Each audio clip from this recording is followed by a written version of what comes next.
High, আমি রাহুল মাহাতো। আমি পুরুলিয়া থেকে এসেছি। আমি আইম্যাজিক মেচেদাতে আমি গ্রাফিক ডিজাইন কোর্স শিখছি। গ্রাফিক ডিজাইন হচ্ছে একটা মেসেজ যা আমরা ক্লায়েন্টের কাছ থেকে বার্তা সংগ্রহ করে আমরা ডিজাইনের মাধ্যমে মানুষের কাছে পৌঁছে দিই। গ্রাফিক ডিজাইন শিখলে আমরা সাধারণত 5টা সফটওয়্যার শিখতে হয়। তার মধ্যে হচ্ছে Corel Draw, Illustrator, Photoshop, Lightroom আর ইনডিজাইন। 6 মাস কোর্স কমপ্লিট করার পরে জব পাওয়া যাবে, কারণ আমি দেখে এসেছি আমার ক্লাস চলাকালীন আমার অনেক সিনিয়র দাদা দিদিরা জব পেয়েছেন। তাই আমার বিশ্বাস যে আমি 6 মাস পরে জব পাবো।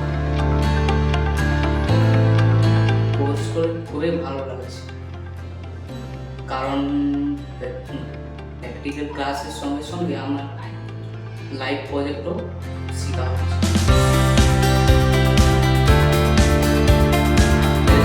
কমপ্লিট করার পর জবের কোনো আশা নেই, তাই স্কিল ডেভেলপমেন্টের জন্য ভবিষ্যতের কথা মাথায় রেখে একটা কোর্স করা জরুরি।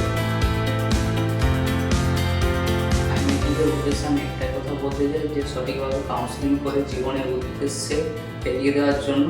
So thank you. It's the